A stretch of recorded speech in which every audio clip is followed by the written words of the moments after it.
A seguir, os bastidores da política. Programa Laroca Neto, aqui na TV que a nossa gente vê.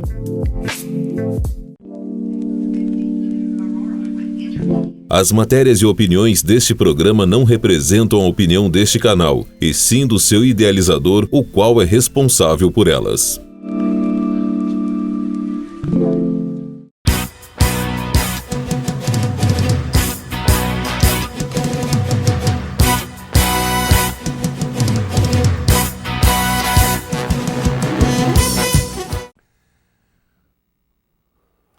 Boa noite, telespectador da TV Vila Velha. Estamos novamente aqui para o nosso encontro semanal desta quinta-feira para falarmos a respeito de política, do dia a dia e principalmente hoje o tema em pauta chama-se dívida.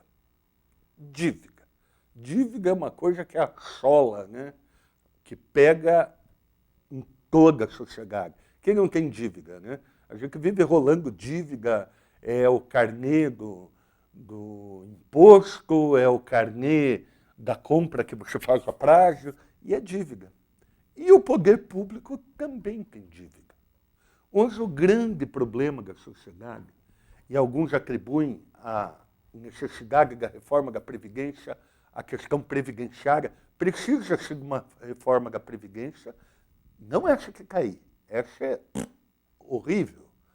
Nós precisamos de uma efetiva reforma da Previdência, mas uma reforma da Previdência que contemple aquilo que deva contemplar uma reforma, que é abalar as estruturas e reconstruir, reconfigurar totalmente a estrutura, e não simplesmente uma maquiagem e uma obtenção de recurso para um período determinado de tempo, que é o que está acontecendo nesse exato momento.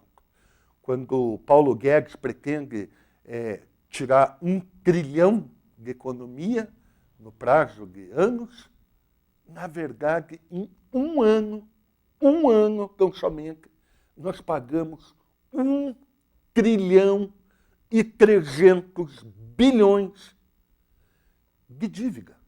Seja juros, seja dívida, seja compromisso que o governo tenha pactuado. É muito dinheiro. 1 trilhão. Para você ter uma ideia, ele representa 40,66% de todo o orçamento. De todo. E quando eu falo todo o orçamento, você junta o orçamento da União com o orçamento da Seguridade Social, com os recursos advindos de outras fontes, e você, nesta somatória, você retira 40,66% para grandes bancos. Grandes bancos, grandes corporações.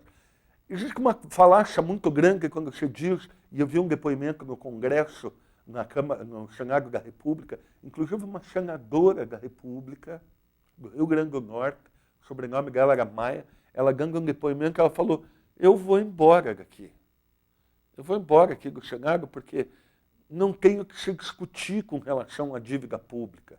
40%. Os grandes bancos não precisam emprestar dinheiro para a sociedade e movimentar, porque eles vivem do dinheiro oriundo do governo federal, que é 40,66% do orçamento da sexta, ou oitava, ou sétima economia do mundo.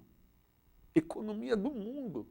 É praticamente a metade do dinheiro vai para grandes corporações, para remuneração de dívida, para swaps, para a dívida podre das compras que fizeram das próprias estatais pertencentes ao governo, nos processos de estatização. Então, nós tivemos ao longo do tempo, né, uma mentira contada por muitas vezes e que passou a virar verdade.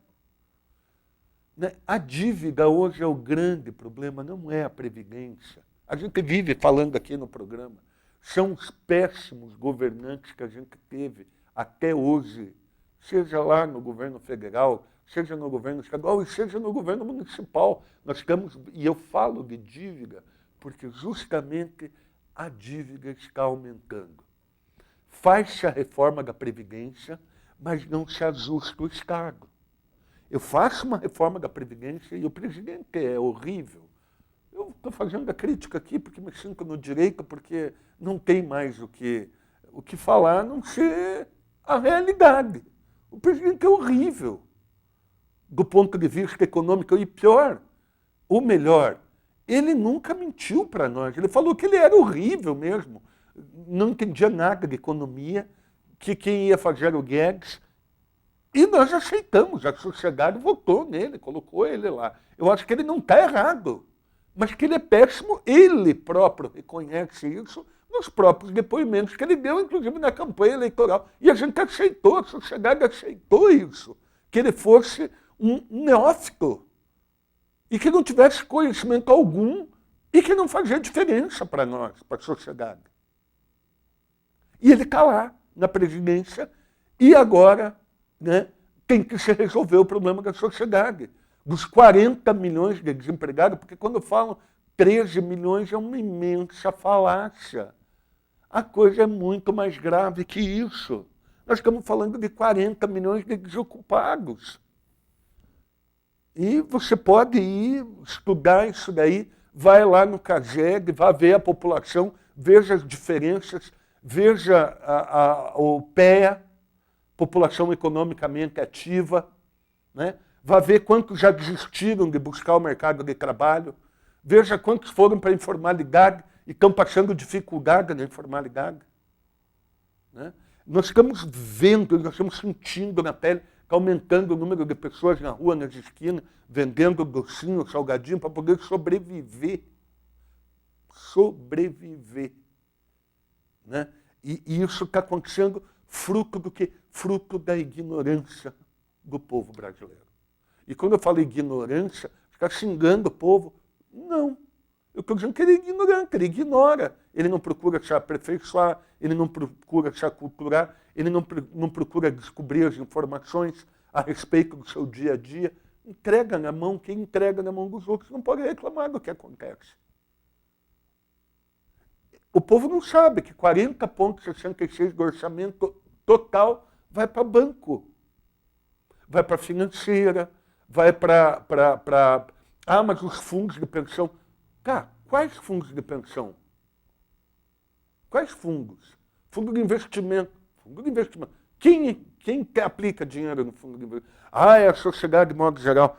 Eu vi os números, inclusive com o depoimento do próprio representante da Secretaria do Tesouro, foi essa semana que passou no Congresso Nacional, está tendo uma discussão sobre a dívida pública, interna e externa, e nesse depoimento próprio o cidadão falou, existe um fundo de compensação aí dos grandes bancos, eu até anotei aqui, porque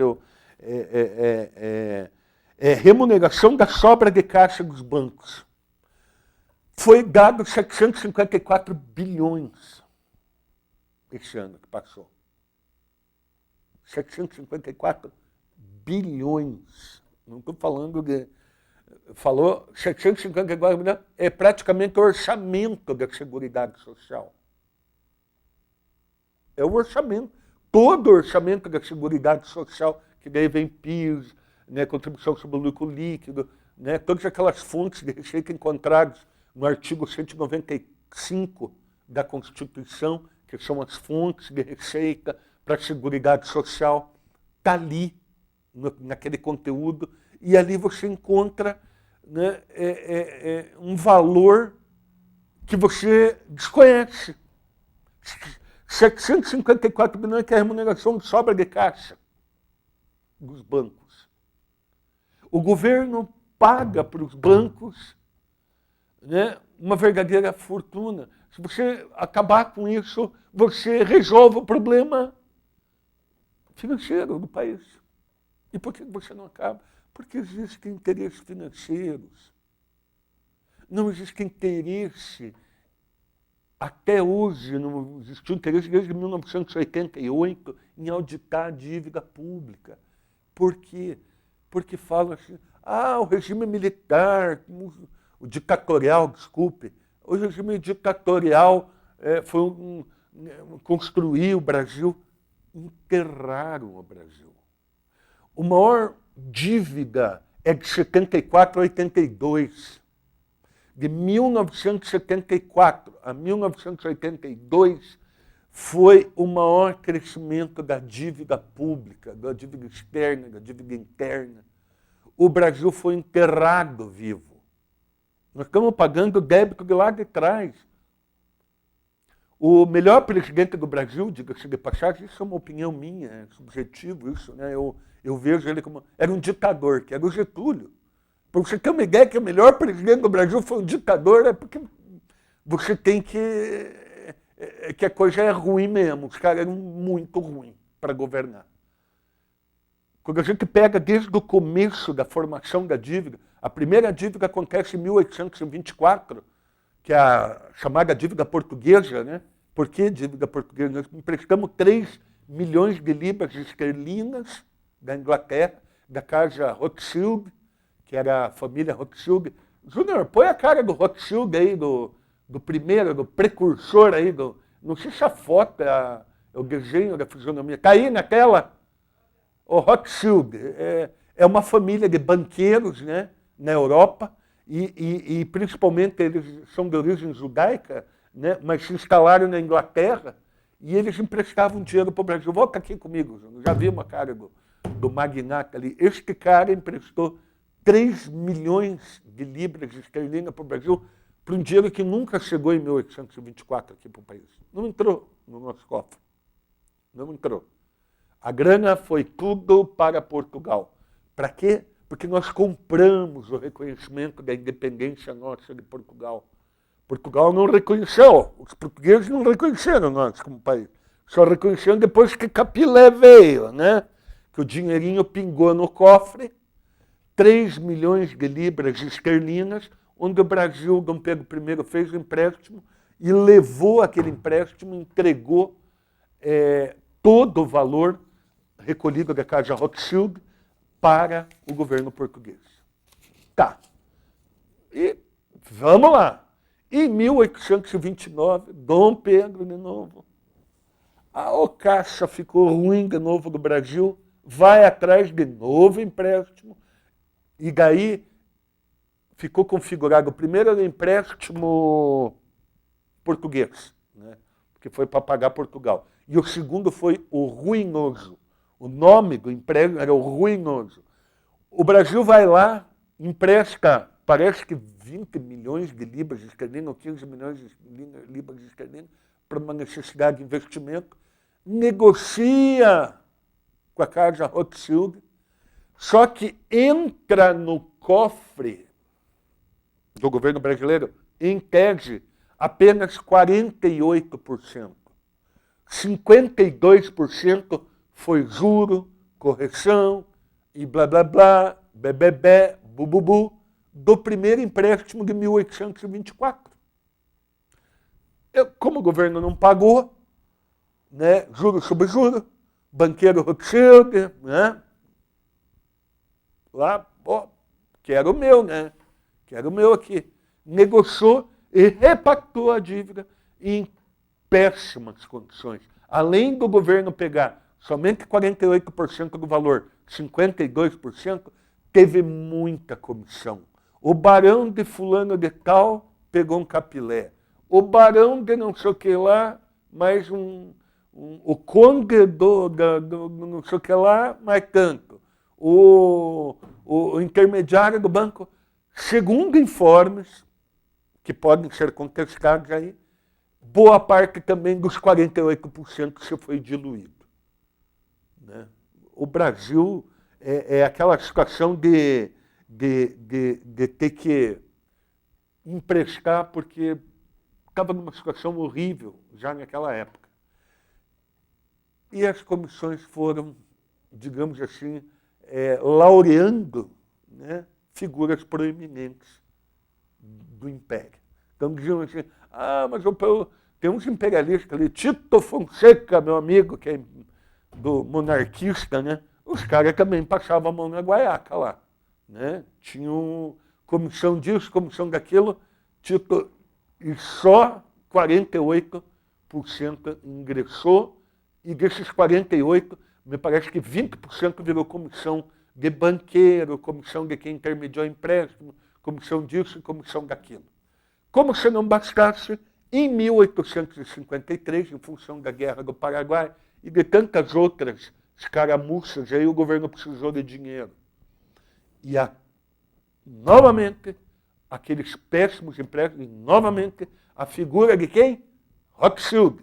Né? Casa Rothschild novamente bancando o Brasil e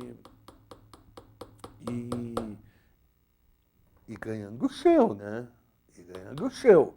Muito do dinheiro virava tudo em comissão também para quem agenciava os empréstimos, para quem ia atrás do recurso. O governo brasileiro precisava, gastou muito dinheiro com a Guerra do Paraguai, foi uma das maiores despesas que o país teve ao longo do tempo e teve que pagar. Segundo informes, não sei se são verdadeiros, está no livro Politicamente Incorreto, ele diz assim que foram feitos 17 empréstimos de 1824 até 1889, quando entra a República. 17 empréstimos, inclusive com renegociações de dívidas. E as renegociações normalmente eram para pagar a dívida vencida que não se pôde pagar. Então, no tempo do Império, na monarquia, 17 empréstimos e que deixaram o Brasil numa situação difícil após a proclamação da República.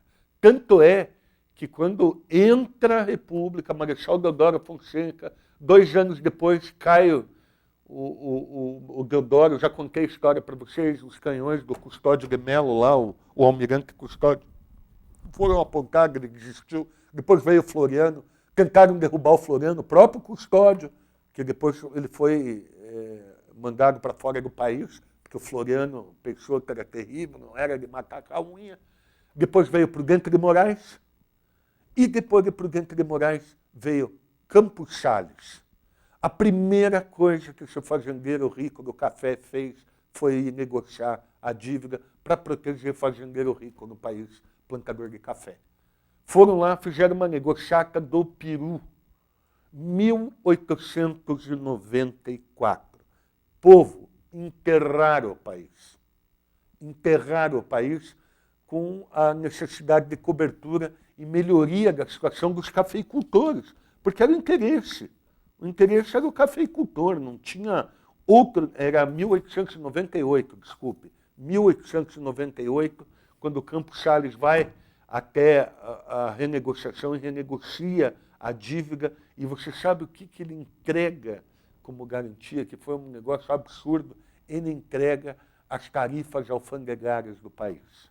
Né? Então, a garantia foi a tarifa alfandegária aqui do Brasil, de todo o território. Isso foi a exigência da Casa Rothschild para renovar o empréstimo com o Brasil. Né? Isso em 1889. Né? Um negócio que eu também confesso para vocês que é, né, absurdo. Né? Para que tanto empréstimo? Né? Para que tanto empréstimo? Para que tanto interesse? Era para investimento? Não era. Porque nós não tivemos grandes investimentos, construção de obras que pudessem justificar, na época, o valor dos empréstimos. Né? Era feito pela iniciativa privada, as grandes, né, obras. Eu não me recordo assim, de nada marcante que os empréstimos vieram para ajudar. A Guerra do Paraguai em 1864-70 foi para custear caca lá da guerra. Né? Em 1858 foi uma renegociação, uma pactuação, repactuação, ou seja, não tinham pago a dívida.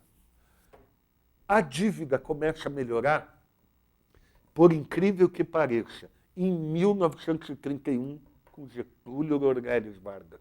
Por isso que a gente tem que reconhecer que o baixinho não era de matar a unha. Eu, não só porque sou trabalhista, sou admirador do Getúlio, mas porque a marca é do Getúlio. né? Carteira de trabalho, Getúlio Vargas, lei trabalhista, Getúlio Vargas, o voto feminino, Getúlio Vargas, a renovação de 30, né? Acabando com aquele coronelismo que existia da política café com leite, que era horrível para o país. O país, em 1931, cancela todo o pagamento de dívida, é por isso que eu admiro o Getúlio, né? Eu não vou pagar mais um tostão para ladrão nenhum. Em 1931, ele cancela todos os pagamentos e vai renegociar a dívida. Ele cancela e vai renegociar. Ele renegocia em 1934, se não me falha a memória. 1937, ele termina a renegociação. Porque em 31 ele tira 3 anos ali. Ele dá 3 anos, vamos ver de onde é que a gente está devendo. Porque roubo muito o país. Roubo, como estão roubando agora, com os swaps, com essas políticas de pagamento de banco. O banco não tem interesse mais em prestar dinheiro. Para quê? Para quê? Ele ganha bilhões ali naquele fundo. Esse ano eles faturaram 764 bilhões do povo brasileiro. Ah, você é comunista? Não, eu não sou. Getúlio também não era comunista. Getúlio também não era comunista. Aliás, era um contra o comunismo, tanto é que a intentona comunista, Getúlio pegou e mandou Olga Benário para a Alemanha, prendeu o Prestes, né, da intentona comunista em 1935, se não me engano, se não me falha a memória. Então, ele não era comunista. O que ele era um gerentão, né, um cara inteligente que gerenciava, que a gente está vendo pouco hoje na administração pública. O cara quer emprestar dinheiro para se promover com o dinheiro público através de obras às vezes que não servem para nada, né? E depois enterram o poder público e nós ficamos com a conta para pagar dos maus administradores que passam pelo país. O Getúlio, em 1931, disse, não, eu não vou pagar a dívida. 3 anos de moratória. Vamos ver o que nós estamos devendo e para quem. Analisar contratos. E foi isso que foi feito em 1931. Em 1937, termina a renegociação, o Brasil não ficou distante do crédito internacional, porque eles continuaram emprestando, era um país em franco desenvolvimento. Foi a maior época de crescimento do Brasil,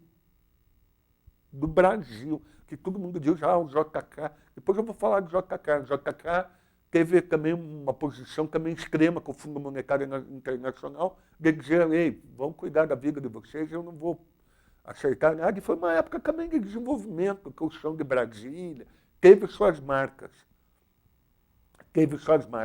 Então, Getúlio foi o melhor presidente, era um ditador, tinha 1000 defeitos, prendeu Graciliano Ramos, era autoritário, mas foi o resultado que ele apresentou foi muito bom no final das contas. Né? Se você ponderar, ele foi muito bom. Renegociou com grandes bancos, com grandes corporações financeiras, não atrasou o desenvolvimento do país. Começa a Companhia Siderúrgica Nacional, Petrobras vem com Getúlio Vargas, tudo a reboque à esteira de gestão pública, de saber gerir, de não sacrificar o povo, de entender que o povo precisa de estar com a bochecha arrojada, feliz, dando risada, fazendo o que tem que fazer, se divertindo na vida. O povo tem que ser feliz. Não é só o velho Gavan que tem que ser feliz. Não é só o velho Gavan. O povo brasileiro tem que ser feliz. O povo brasileiro tem que ser feliz. Né? E o capitalismo é bem-vindo. Eu sou um capitalista solidário. Eu acho que a gente tem que ter uma postura de solidariedade, né? Um pensamento até meio cristão, né? de entender que a minha satisfação não pode ser fruto do sofrimento alheio. Né? Então, não sou comunista, sou contra o comunismo, acho que talvez o pior dos regimes. Né? Eu sou, na verdade, um capitalista solidário. Acho que o lucro é importante, ele tem seu papel social, a sociedade precisa do empreendedorismo, da competitividade, mas, ao mesmo tempo, de uma participação do Estado firme, forte, com um braço forte para controlar as mazelas do capitalismo exacerbado. Dá um tapa quando precisar, como já aconteceu, inclusive nos Estados Unidos, né, que diz da democracia. Mas lá, quando a Standard Oil quis tomar conta do mercado, eles, opa, aqui não. Aqui não. Né? A escravatura no mundo, a escravatura não foi o governo que fez. Quem promoveu a escravidão foi a iniciativa privada, que ia com os navios. Tinha ações vendidas na Bolsa da Europa de empresas que a atividade fundamental deles era o tráfico negreiro. A escravatura ganhava um dinheiro com sofrimento alheio. E eram empresas privadas. Não tem que controlar isso? Claro que tem. E aí que tem que ter o braço forte de um Estado que seja respeitado e com uma visão solidária.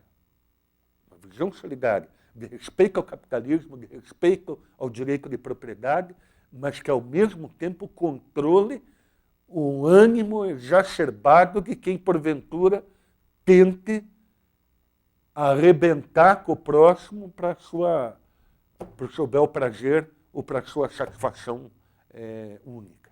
Né? Então, quando a gente vê a atitude do Getúlio, é uma atitude bonita.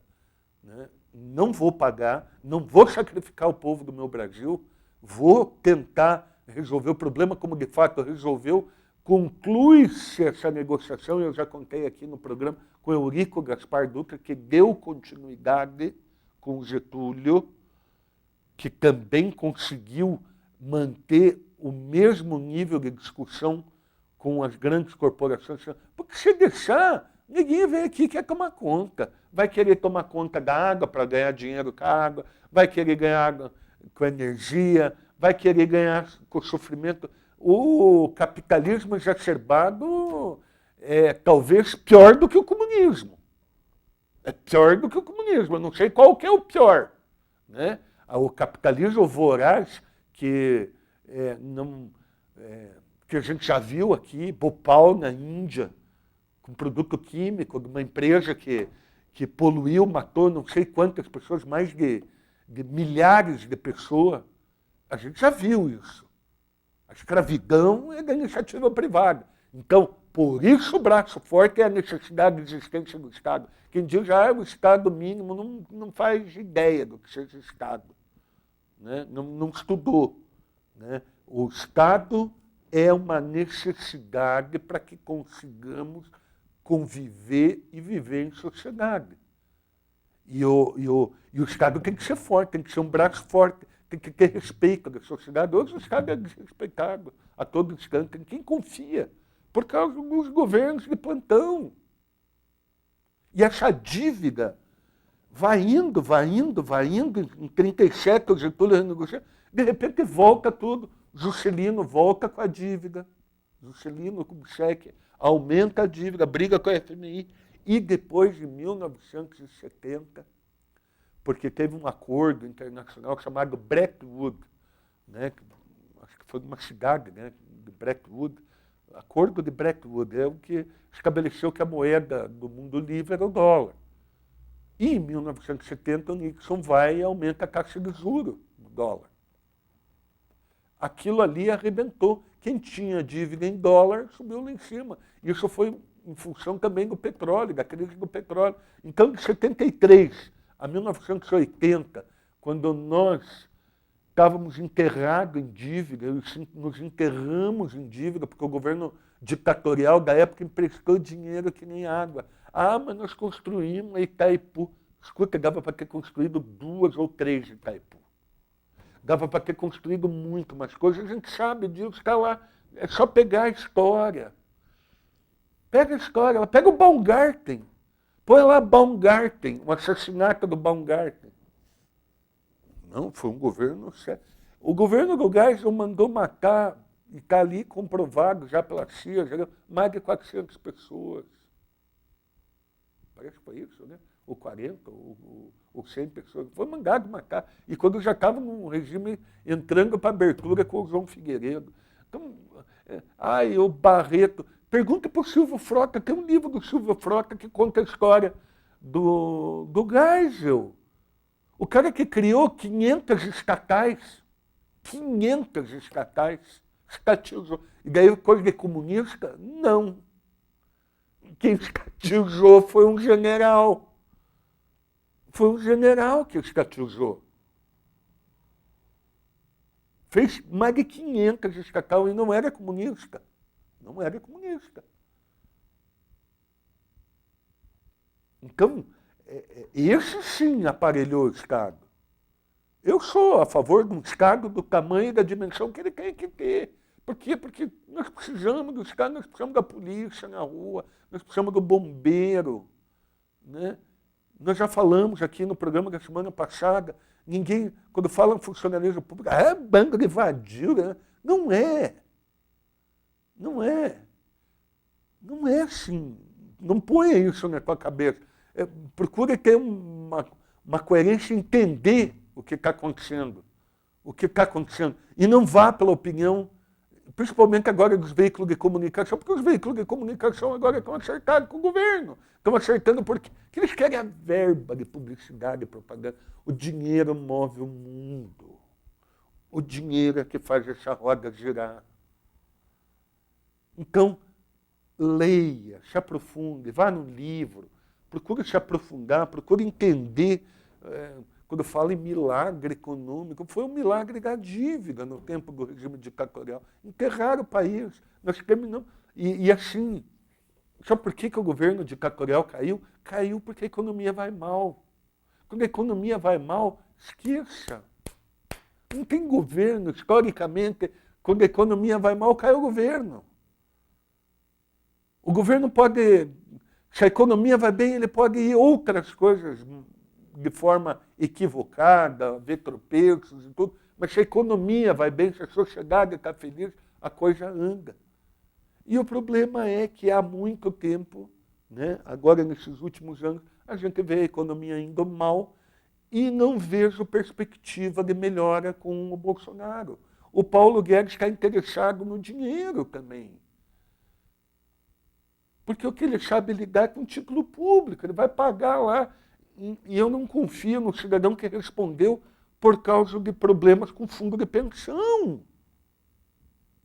Ele foi acusado na CVM, no Conselho. Mas ele foi absolvido. Mas será que é a melhor pessoa para tratar de uma reforma que atinge toda a sociedade? Eu não acredito. Eu não acredito no cidadão que ameaçou de dizer que vai embora. Se não der certo, eu vou embora. Eu vou continuar aqui. Eu sou brasileiro. Eu vou continuar morando aqui, independente de tudo que aconteça, eu vou estar morando aqui ainda. Eu vou estar morando aqui. Eu não vou embora. Né? Eu vou estar aqui, com a minha família, com meus filhos. Agora, porque ele tem 1 bilhão de patrimônio, ele pode morar e ser feliz em qualquer lugar do mundo. Ferre-se o resto. É assim.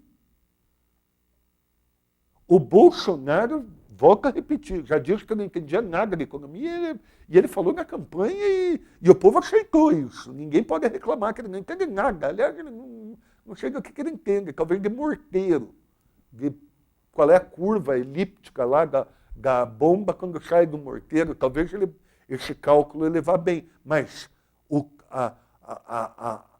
as necessidades da sociedade, do dia a dia, do que nós estamos passando hoje, isso eles não sabem. Eles estão num mundo totalmente diferente do Brasil real, que é o nosso que a gente vive aqui. Um ambiente que está horrível, né? O prefeito aqui agora, e por que eu falei de dívida? Porque o governo, o grande problema é a dívida. E o governo municipal agora quer fazer dívida, contribuir para a dívida pública. Eu vou pensar que é a seguinte história. Vamos contar uma historinha aqui. O prefeito agora criou aquele negócio do fundo lá, que ele quer o fundo do transporte coletivo, para aumentar o orçamento. É uma manobra fictícia. Né? Eu pego 500, né? Digamos que eu tenho 500 aqui. E isso é para pagar o ônibus, o transporte, certo? Isso é para pagar o ônibus, o transporte. Daí eu pego esses 500, e somente passo pelo orçamento da prefeitura. Passo. Porque o mesmo 500 eu vou ter que pagar para o ônibus rodar. Se é 500 aqui, o ônibus, o 500 eu vou receber, 500 é para pagar para o ônibus, o que eu estou fazendo? Eu estou fazendo um bypass só. Eu entro por aqui, vou para o orçamento e depois eu pago o ônibus, que é 500. Você entendeu? Então, 500 custa o transporte, certo? De um ônibus. Daí eu pego esse 500, em vez de pagar o ônibus, não.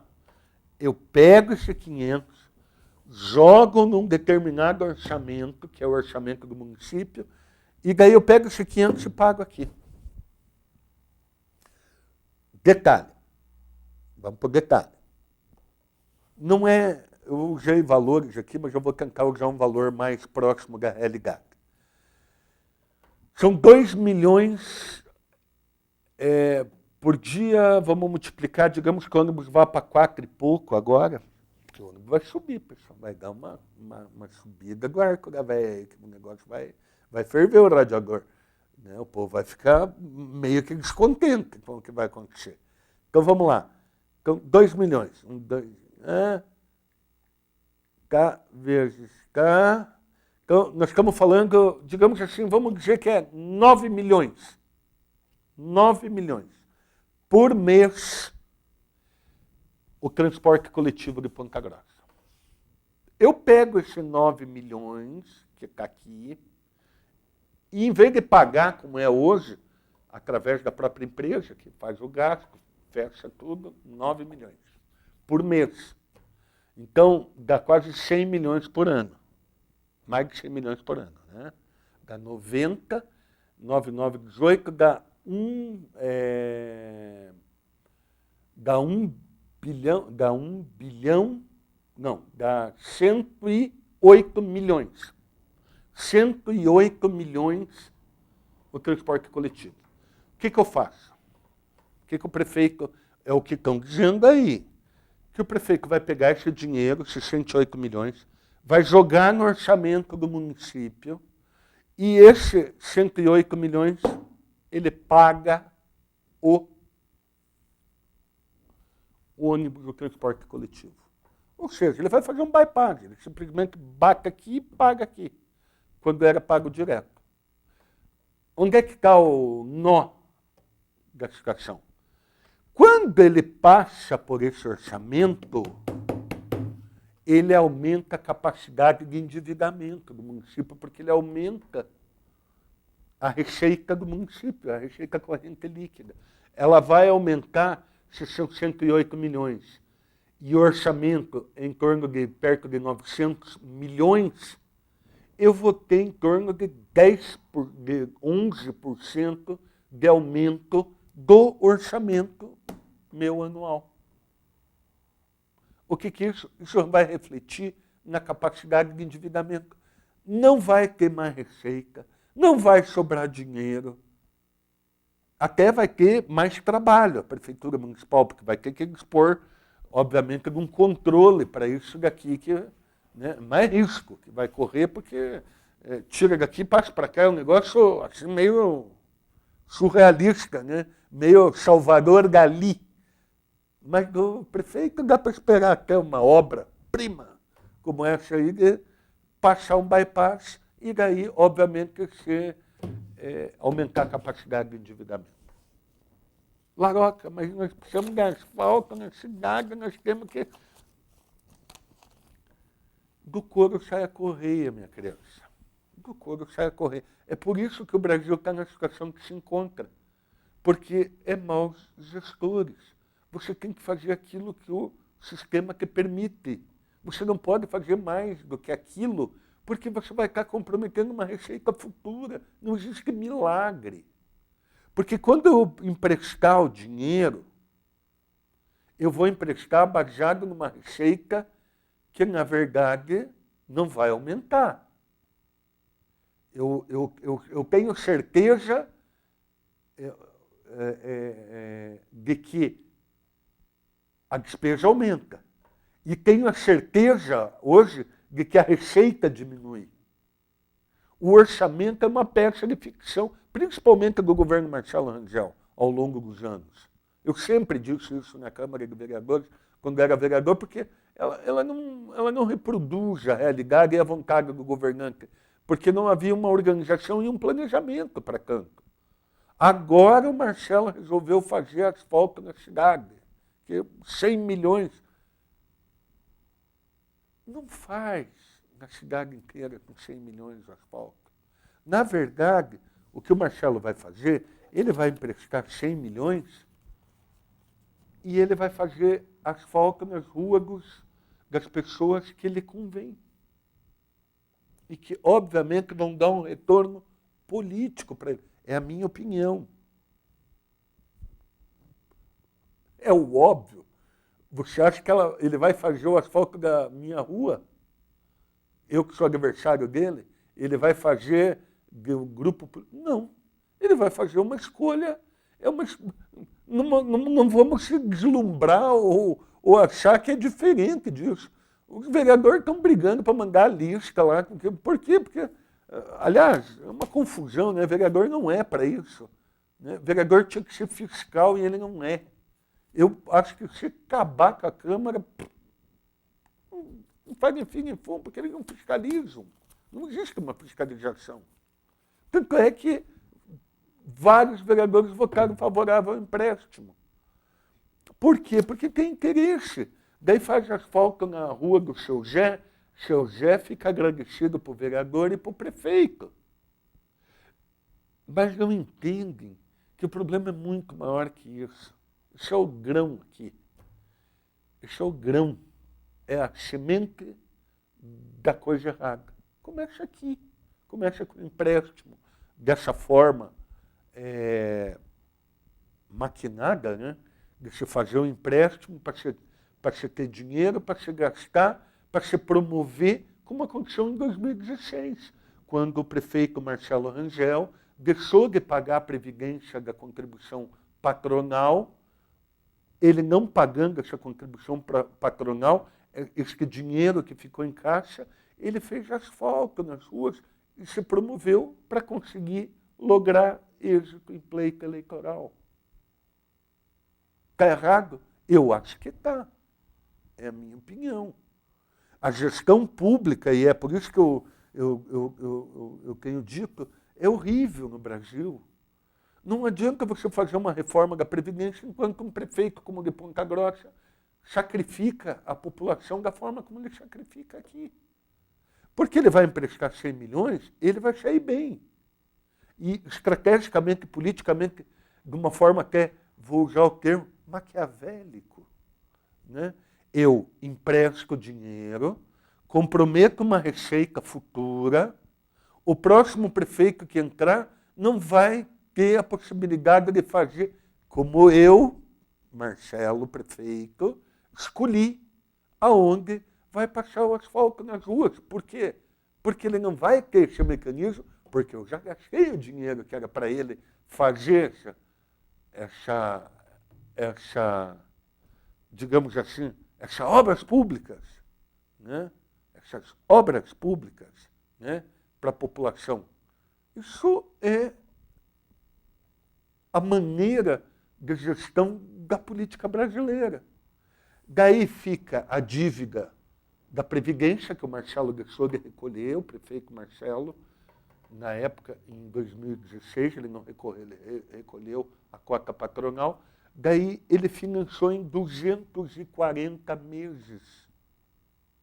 240 meses aquele dinheiro. Mas ele fez a obra ali no bairro, vamos lá, do Santa Mônica, ele fez a obra ali no bairro da Nova Rússia.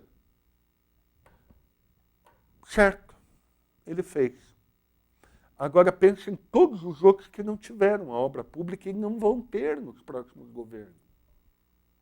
Porque não houve critério.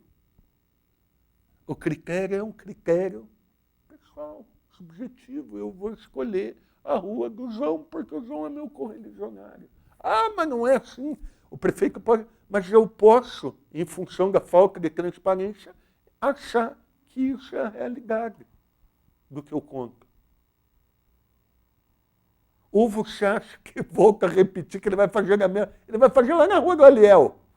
Né? Ou ele vai fazer na Rua do... Vamos encontrar um adversário aí que está em voga para o prefeito municipal de Ponta Grossa. Quem que ele não está?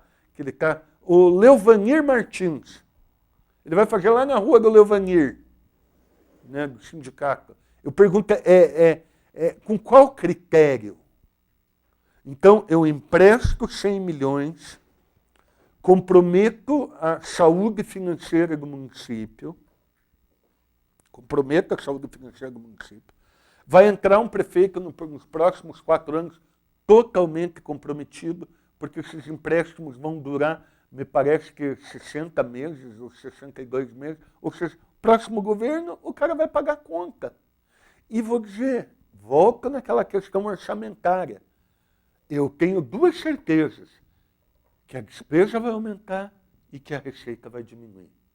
Ah, mas a economia do Brasil vai melhorar, a economia de Ponta Grossa estagnou já. Não vem com essa prosinha de que o desenvolvimento, que indústria aqui, cadê? Aliás, cadê aquelas indústrias que o prefeito foi buscar na China, que vinha da Coreia? O prefeito viajou pelo exterior aí bastante em busca de empresas para vir. Eu não vi nenhuma. As empresas que vieram por uma questão estratégica de Ponta Grossa, da própria posição geográfica, da questão logística, que motiva as empresas, porque ela não é burra, a empresa não é burra, não. Eles sabem calcular, eles não fazem empréstimo dessa forma como está sendo feito por aí. E não só o prefeito municipal está tentando fazer os empréstimos, e volto à origem, né? A escolha pessoal dele. Ele vai escolher a rua que vai asfaltar. Ah, mas não é assim, é um critério técnico. Ah, por favor, não vamos subestimar. Não espanque a inteligência. Né? Os vereadores, todo mundo ganha com isso, né?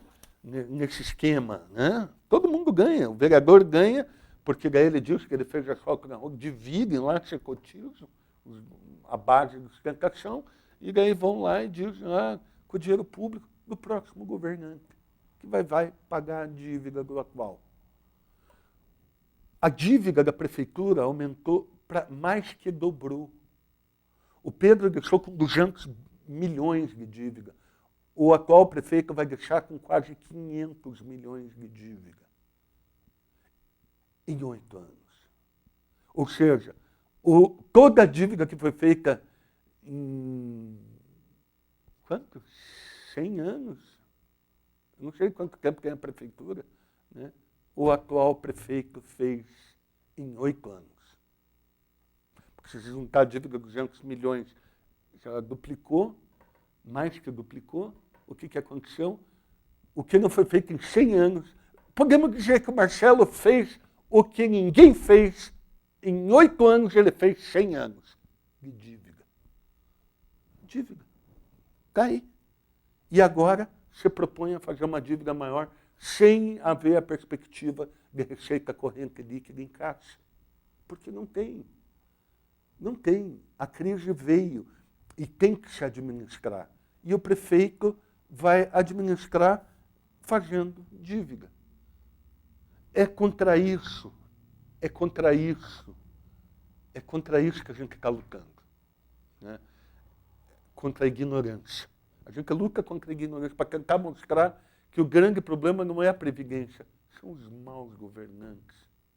São os maus governantes que, ao longo do tempo, comprometem caixa da coisa pública, que não existe boa vontade de fazer o que é certo, de respeitar a lei de responsabilidade fiscal, de pagar a conta, de ter criatividade para fazer algo que deixa a sociedade feliz, mas sem que exista a necessidade de ir tão forte ao caixa, comprometendo a receita futura. A administração atual está aí. O débito é grande, o débito aumentou consideravelmente, a dívida pública aumentou, nós vamos ter a Previdência por causa de prefeitura que faz coisa dessa forma, compromete-se com dívida. Governo do Estado que está agora querendo fazer dívida, que pegou dinheiro da Previdência. E esse governo é continuidade. Eu falei essa semana, na terça-feira, é a continuidade. É a continuação do débito. E a sociedade perde com isso. Você que está me assistindo aqui na televisão, você está vendo a cidade estourada, arrebentada. A cidade está arrebentada, a cidade está feia, mal pintado. Acabou assim, o amor próprio, as pessoas não estão com aquela coisa do amor pela cidade, está faltando, sabe, de pintar um meio-fio, de estar uma coisa, um centro bonito. A gente só vê palmeira plantada em buraco. Palmeira plantada em buraco. Rua, o Varandas não dá para andar em Varandas. O que teve de acidente, de atropelamento, de acidente de carro, vocês não fazem ideia. É só buscar as informações. Né? Horrível. Horrível. Horrível. E agora ainda a insistência do prefeito municipal em reapresentar um projeto de lei para fazer mais empréstimo. Por isso que o Brasil e a Previdência estão na situação que se encontra. Porque daí vai alongando dívida. E essa dívida vai ficando. Essa dívida vai ficando. E essa dívida alguém vai pagar. É nossos filhos, nossos netos. Nós estamos sofrendo por causa que o político quis se promover com a coisa pública, entregar uma obra, porque faltou criatividade ao longo de 7 anos. Daí no 8º ano eu vou pegar dinheiro aqui e vou fazer com... né, a cidade, né, que vai cuidar lá, né? Eu vou acertar a minha vida aqui, me promover. E, infelizmente, é o que aconteceu. E a dívida pública está aumentando. O governador Ratinho agora diz que vai fazer um empréstimo jumbo. Tudo esse empréstimo é dívida, é dívida. Eles não sabem gerenciar. Eles não sabem gerenciar. Ponta Grossa tem 3 grandes contratos, até agora não se resolveu. Lixo não se resolveu. Transporte coletivo não se resolveu, e vocês vão ver o aumento do transporte coletivo, a pancada que vai ser na sociedade, e vocês não viram resolutividade no contrato da Sanepar. O prefeito queria entregar o contrato da Sanepar para a AGEPAR, para aqueles caras que foram presos, estão tudo presos lá em Curitiba. E assim, estão contando aí do secretário ladrão, né? Gente que roubou cartel aqui em Ponta Grossa, cartel comprovado, suborno, dinheiro em conta com cheque, corrupção, empreiteiro envolvido. E até agora absolutamente nada. Um silêncio sepulcral que toma conta da imprensa pontagrossense, conivente com tudo o que está acontecendo, obviamente. Um grande abraço. Nós voltamos com o programa na semana que vem, Laroca Neto, aqui na sua TV Vila Velha.